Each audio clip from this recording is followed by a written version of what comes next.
Hey friends, my name is Mackenzie, also known as Emtothethird, and welcome to this episode of the Emtothethird Knitting Podcast.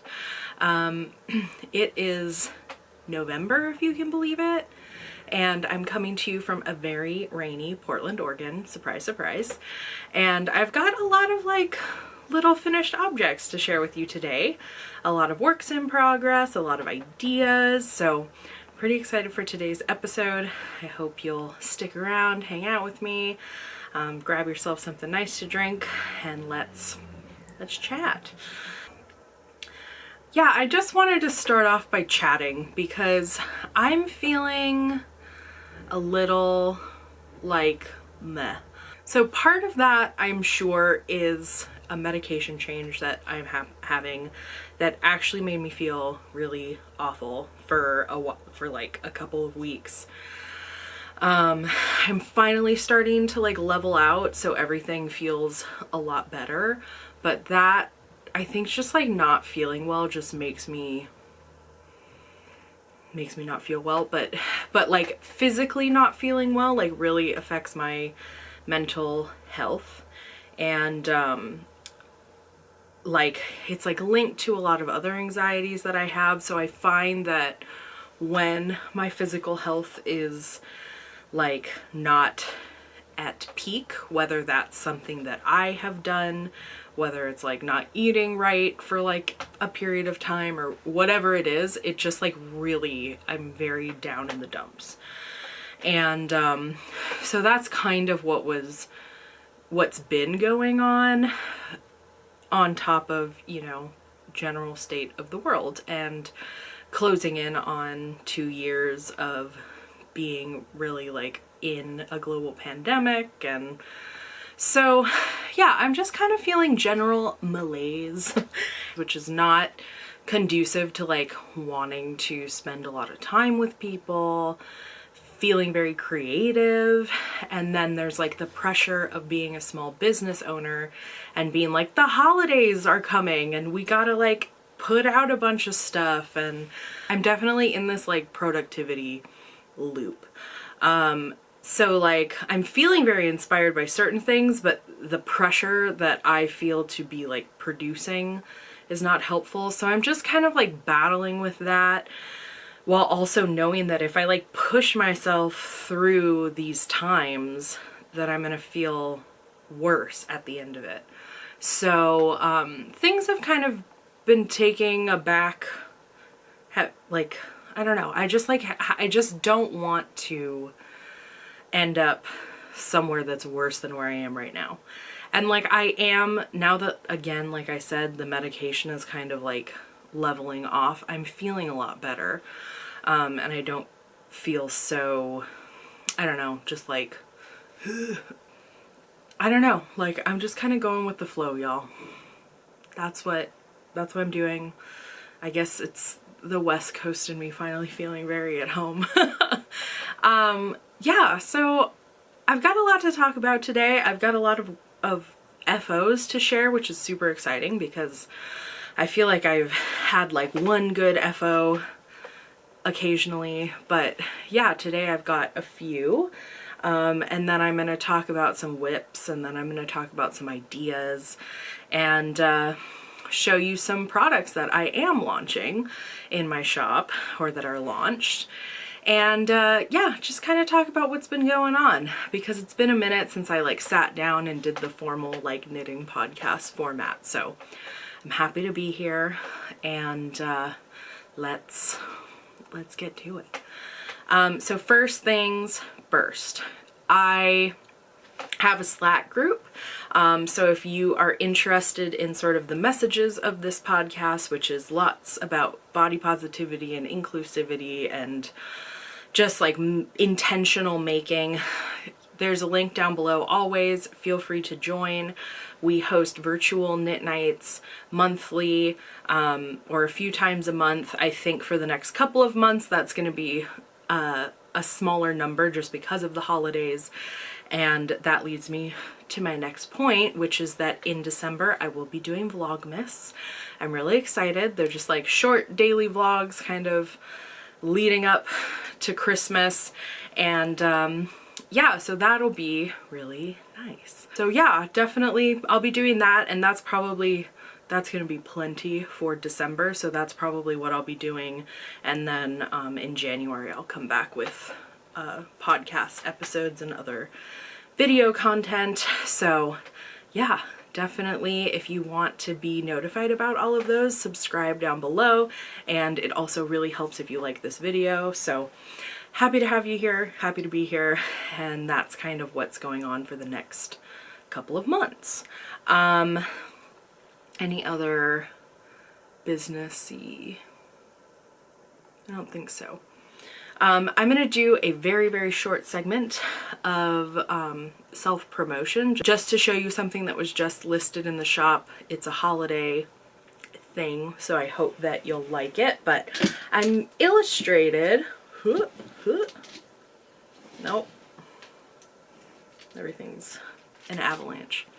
So I made these little gift tags for knitters. So they're blowing out a little bit here, but they're double-sided gift tags with a little bit of coordinating baker's twine. And really I made it because I love gifting hand knit things for Christmas, and I figured you probably, if you are a knitter, also like to do that. And so I thought it would just be cute to make these little tags, sorry for the crinkling, for gifting knits. They're fully compostable. The packaging, including the little bag, are all compostable, and they're printed on recycled paper, and I just thought they were like a really cute little idea to make our gift giving cuter. I'll be posting some tutorials leading up to the holidays of like how exactly I wrap my knits, because I like to use recycled material. I actually recorded some of that last year during Vlogmas. So yeah, I'll be doing that, so stay tuned. And yeah, so these are on my website. They're $10 each, and they ship free within the US and just $1.20 around the rest of the world. So check that out. And then the other thing is, I talked about this on Instagram, and I just realized that I hadn't talked about it on the vlog, and it's in, and anyway, hold on. So this is the issue of Pom Pom. It's like not the most recent one, but the one before that, Roots and Branches. And very exciting, ya girl has a little illustration in here. So I did this little illustration, sorry the glare, to accompany Dawn's article about root work, which was just like so exciting. So I have this illustration. There's also this one with accompanying the rest of the article, and I am able to sell prints of this design. So if it speaks to you and you'd like a little print, they're available on my website. So I'll link that down below, along with a link to the gift tags. And yeah, if you like them, definitely snag those, and I'll be very appreciative over here. So yeah, okay, so that's it with the promotion for now. Thanks for humoring me, and as always, just like thank you for your support of my work. It's really amazing to have so many people like here for me and buying my stuff consistently. So thank you. Yeah, makes me very happy. So now I think let's talk about FOs. So as you all know, I have a new baby niece, Natalie. Here's a picture. And I love knitting her stuff. She was born a little bit early, at the end of July, and I had already knit her a ton of stuff, but when she was born early and was not wearing any of the clothes that they had, I knit some preemie stuff, and now of course she has grown out of it, as expected. And so I was talking with her parents, and we decided to make, I decided to make some stuff for her that's just slightly bigger sizing that she'll grow into, so I know that it's like too big for her now, but that will be helpful soon. So the first one is this Spotlight sweater by TinCanKnits. So freaking cute. So I have made this sweater before in my yarn as a sample.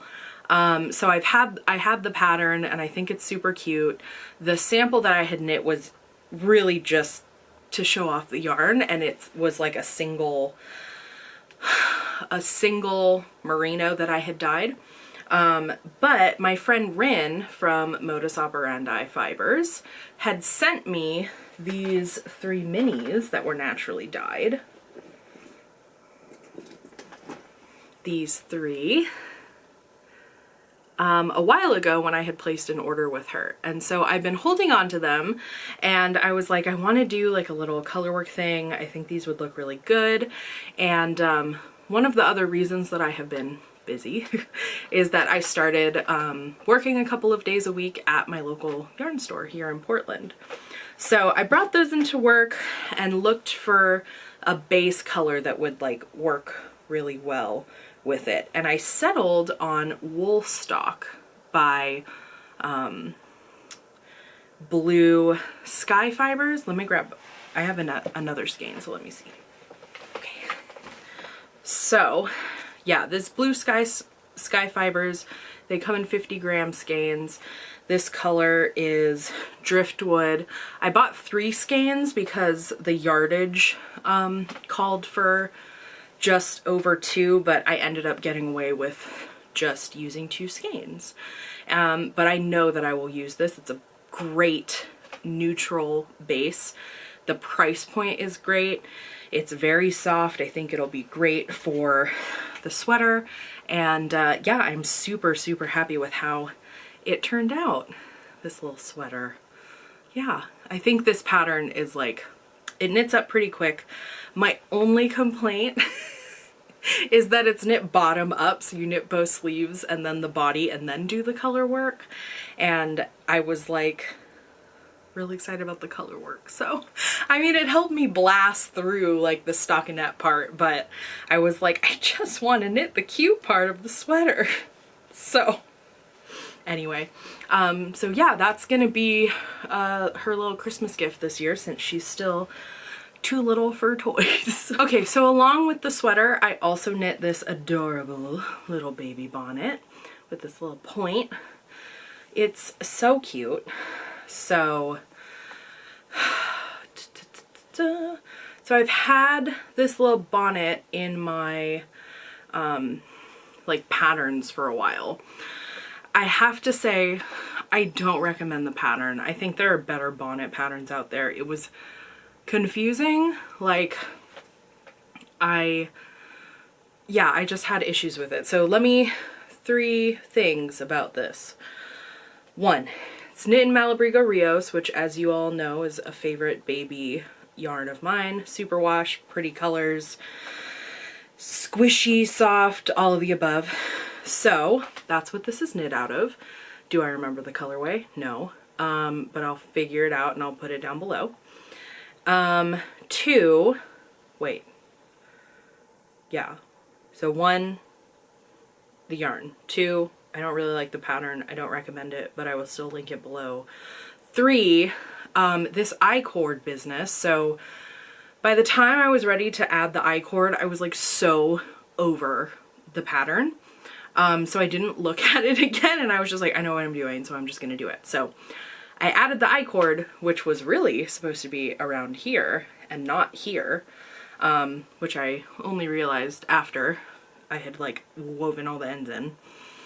I don't think it really matters. I think it'll still stay on the head, but yeah, it's supposed to go around the bottom.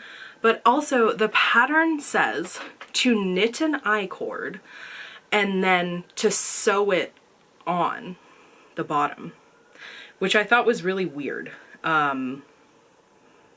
yeah, I don't feel like that's as secure as it would need to be, especially for a baby, and I just don't feel like it would work. So I picked up and knit stitches along the edge, and then I like made, you know, 8 inches of an I-cord, and then on the last stitch of the I-cord knit it together with the edge stitch that I had picked up all the way around. So yeah, that just, it looks so neat and is more secure. So I don't understand why they would have you sew it on, but whatever. So that's the modification that I made. But yeah, I think it's super cute. I think it's like, it's not super matchy-matchy with the sweater, but I do still think they go together. So I'm pretty excited about both of those. That'll be Natalie's Christmas present because she is still very little and doesn't really care about toys. And I'm also giving her the new Phoebe Wall book called Little Witch Hazel. So yeah, I'm excited about that. What else did I finish? So that's the first couple FOs. You all know I love making baby things. And that was no exception. I really liked both of those projects. While I was knitting the hat and frustrated with the pattern, I do have to tell you that I was watching the Chippendales crime documentary on Discovery Plus, which was freaking bonkers. So if you have access to that, like definitely check it out. I had no idea. And then like kind of coincidentally, My Favorite Murders latest episode covered it too. So if you want just like a very brief introduction to the story, you should listen to their episode. But the documentary had way more details and was fascinating, and there was so much footage of the men and like the club. It's wild. So I highly recommend checking that out. Kay and I were like, so yeah, nuts. Okay. So I have 2 more finished objects. However, I realized one of them is in the car that Kay has at work right now. So I will only have one. I'll save the other one for next week or next month or whatever. But I finished my Halloween socks. So I did wear them for Halloween. I finished them for Halloween, so they're a little, sorry, dirty. But again, this is Nomadic Yarns. We Are the Weirdos, Mister. And I love the colorway. I think they're perfect for Halloween. I did a 3x1 rib. I did a fish, lips, kiss, heel. I just fish, lips, heel, whatever, you know what I mean. And then 3x1 rib all the way up to the top. And let me tell you, I wanted to cast off about here, but I kept bringing them to Knit Night, which is in person at the store that I'm working at and that I'm helping host. So I had no excuse to take it and work on it for like a couple more hours to get a couple more repeats in. And I thought that they turned out the perfect length. Kay really liked it, so I think that they're sort of going to be their designated sock in their drawer, which is fine. We both have, I mean, we both really wear all of the hand knit socks. That's like the only clothing item that we really share. But yeah, I got to wear them to work for Halloween, and yeah, I'm happy with how they turned out. I really like her colorways so much. They're so fun.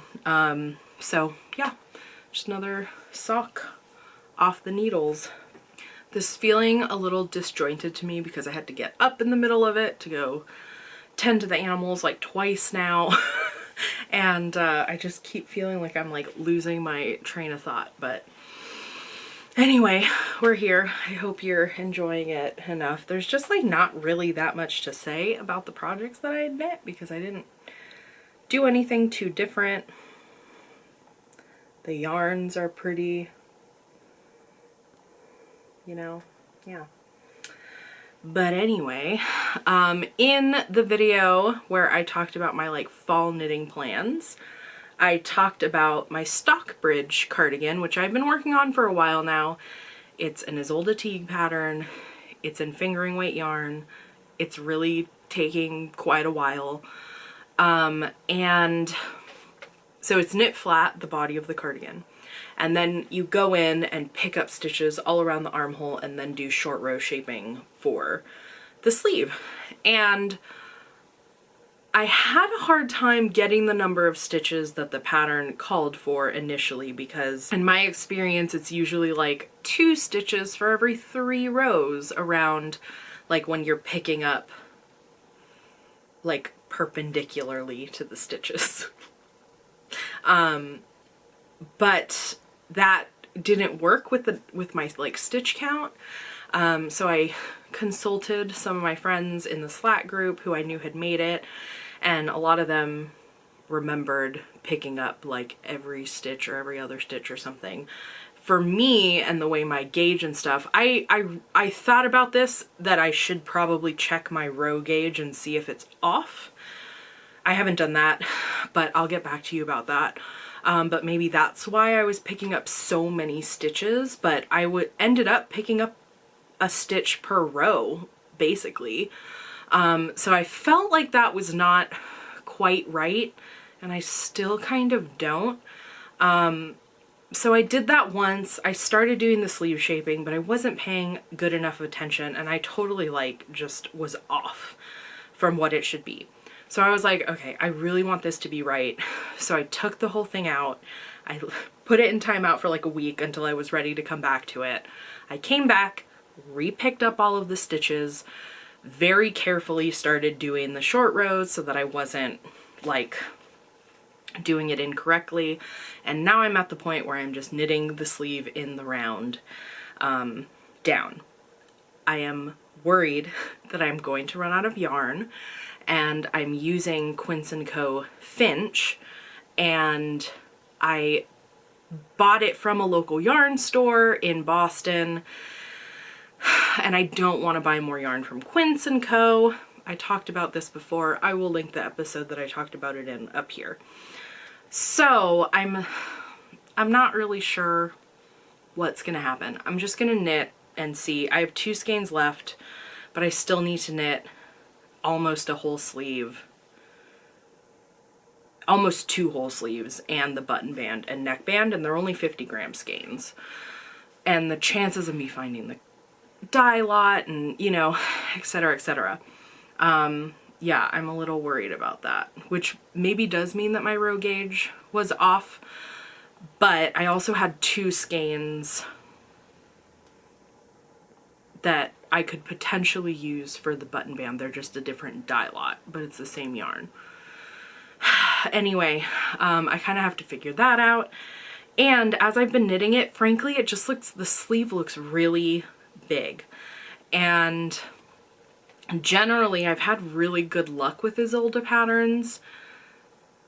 And something that I have realized recently is that I've kind of overcompensated on the distance between like my shoulder and the armpit. I had a couple of bad experiences with, in particular, Caitlin Hunter patterns, where she really kind of does this like dome shaping because of the color work that she puts on her yokes, okay?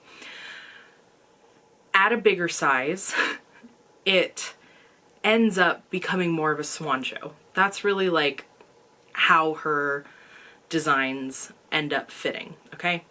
So in the past, I've sort of thought that if I bring up the armpit so that it's more like tucked into here as opposed to being like lower, that it would fit me better.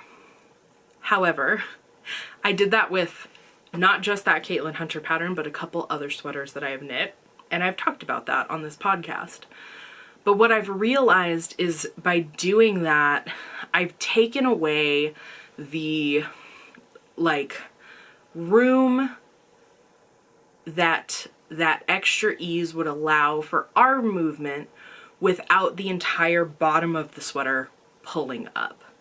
So some amount of ease under the arm so that it's not tucked up completely in your armpit is actually really helpful for like moving your body around and your arms up and down and not feeling like you're like exposing your midriff or whatever. So I stopped making those modifications, and in fact I've learned from that and I think it's great. But this sweater that I'm knitting might still have too much. Let me pull it out and show it to you. It looks honestly a mess, and I'm going to finish knitting the first sleeve because I'm trying to trust the process. And two, I'm not sure how I would modify it. Like, this is feels very out of my realm. So, anyway, let me show you what it looks like right now. This beautiful color of a sweater. And this is my sleeve. So, it is seriously like 2 times bigger than my arm right now. It's very bunched up on a size 16 needle, but like I could wrap it folded around my arm. So, and also just like it's bunching here. So my friend Zoe knit this cardigan. I actually saw her wearing it the other night, and she said that it will block. And I do believe that. I've kind of like pulled it a little bit, but that doesn't like help the fact that the sleeve just feels very big for me. And this is something that I've noticed in other plus size knitting patterns. Like, I hold most of my weight not in my arm, although, you know, whatever, but I hold it mostly in my belly. And so as patterns are like grading up, they assume that your like bicep is also getting bigger. And for me personally, that's just not where my like proportions get bigger. So I don't know. I mean, I don't know. So right now, here's the plan. I'm gonna finish this sleeve because maybe it'll look fine once it's on. Maybe I can do some extra decreases and just have it tighter towards the cuff. I don't know. But I can't really get a good feel for it at this point because it's midway of being knit. My intuition and feeling when I try it on is that it is too big.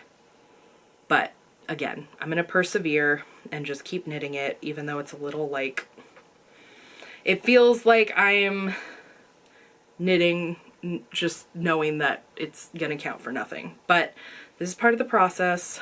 I do want to see how it goes, and I'm really excited about this sweater.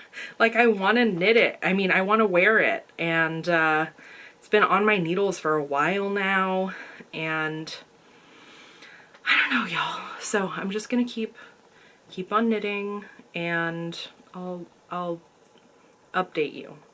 Have you knit the Stockbridge, and do you love it? Because most people love it, and I want to love mine.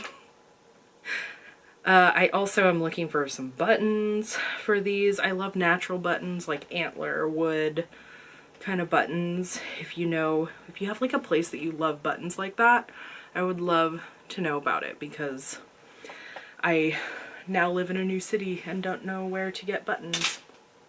So that's that. Again, it's a little like meh, meh, but I'm continuing on with it. And yeah. Another whip in progress that I'm working on is a design that I have knit before and I'm finally working out. I got this really awesome yarn for my birthday.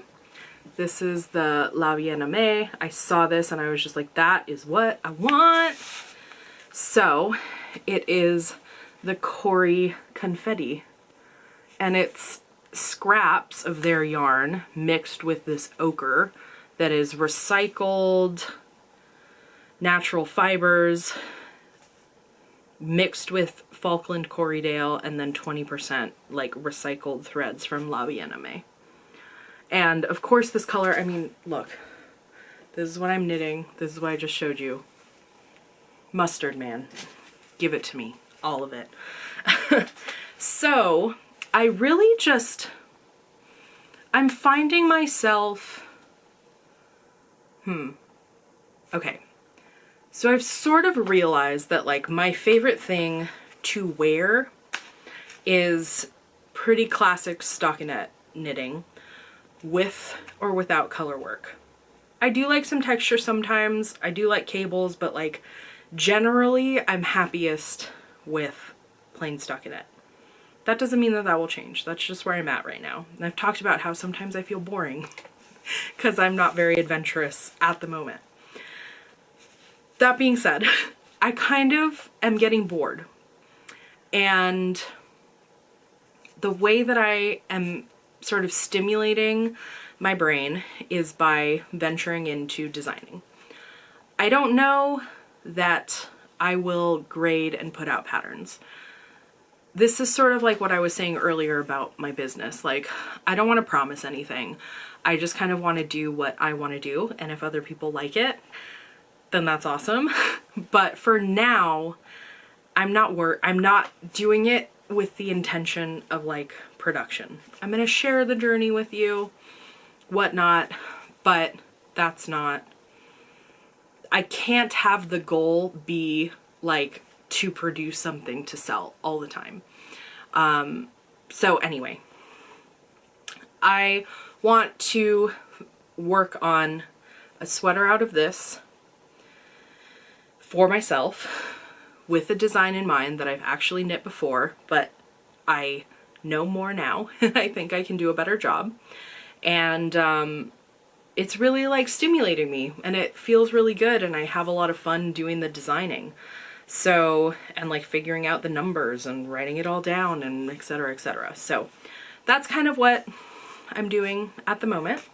And I did start it before I realized some of my numbers were off. So I started this piece, and now I sort of just have it. I haven't completely unraveled it yet because I want to compare it to my next version, but that's been bringing me so much joy. I think like just knitting is not like meditative enough for me right now. Like there needs to be an element of distraction for it to be mindful. I don't know how else to describe it. I don't know if that's maybe completely counterintuitive, but yeah, I just want something that I can just like immerse myself in, and knitting isn't fully doing that for me. So sort of having this design element is helping me sink into it. So yeah, that's kind of what I'm working on, and I'm just like thoroughly enjoying myself and reveling in that fact. Yeah. I have one last thing to share. I'm gonna go grab it and then tell you a little bit about it. So the last video that I posted was, if you haven't seen it already, is part of a series that I'm doing that is called Folk Craft Happy Hour. My idea behind that is just to document my process of making something that I consider a folk craft. That is so many things, I can't even tell you. The idea came after my wreath making video, where one of my friends was like, that's like one of the oldest crafts because anyone could do it. It's like a very simplistic form of art and like blah, blah, blah. And so I had a list of crafts that I wanted to do, and I sort of realized they all fell into this realm of like cottage core cottage industry things, I guess. And one of them was a little broom. And so the last video that I did where I really like introduced the series was me making this little broom. I made a broom. So cool. So I'm like really proud of this little guy. I think I'm going to be making a couple more for Christmas gifts. And yeah, it freaking works as a broom. And yeah, basically the intention of that isn't to give you a full-on tutorial. I bring you through my trials and tribulations of making, you know, whatever thing I'm working on, but I'm not really telling you how to do it so much. I mean, it's like sort of tutorial-ish. You can definitely get an idea by watching it, but yeah, it was super fun. I know a bunch of people are really inspired to make their own, and yeah, I just feel like I'm very proud of this little thing that I've made, and you should definitely check out that video if you're interested in that journey. I try to make it comedic and interesting and include my failures, so hopefully it's entertaining to watch. So yeah, that's just another thing that I'm doing over here. I've been using it to just clean the leaves off of my porch furniture out there, and yeah, I think it's great. I really, really like my little broom that I made. And for now, it just lives on my wall of things. So yeah, that's what's going on. Getting ready, as bewildering as it is for Christmas. Planning out Thanksgiving with my friends here in Portland. Yeah, I don't know. It's been kind of a bonkers time, but I'm really happy to be here. Really happy to be talking to you, and I'll see you next time. Bye.